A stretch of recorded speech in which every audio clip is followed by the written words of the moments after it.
আতঙ্কের আরেক নাম রাসেলস ভাইপার। বন্ধুরা, বাংলাদেশে দিয়ে আসছে বিষাক্ত বিষধর সাপ রাসেলস ভাইপার। আপনারা দেখতে পাচ্ছেন পুকুরের মধ্যে একটি সাপকে দুটি কুকুর তাড়ানোর চেষ্টা করছে। আসলে যে লোকটি এই ভিডিওটি করেছে সেটি আমাদের এলাকারই। সে মনে করেছিল এটি হয়তো কোনো অজগর সাপ, এই জন্য সে না বুঝতে পেরে সেটি খামখেয়ালিভাবে ভিডিওটি করেছিল। রাসেলস ভাইপার এই সাপের বিশেষত্ব হচ্ছে এরা খুবই বিষধর।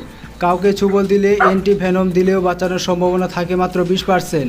এই সাপের অ্যান্টিভেনম বাংলাদেশে নাই। তাছাড়া এই দেশে জলবায়ু প্রকৃতিতেও এদের কোনো অবদান নাই।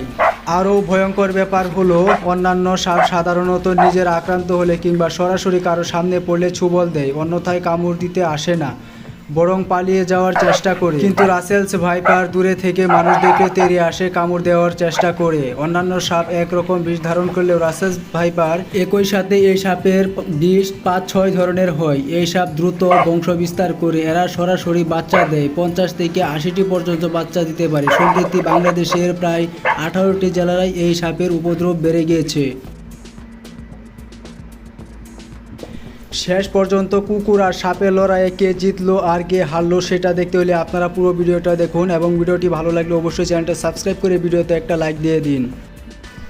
আর রাসেলস ভাইপারের হাত থেকে বাঁচতে হলে আপনাদেরকে অবশ্যই সব সময় চলাফেরায় সতর্কতা অবলম্বন করে চলতে হবে।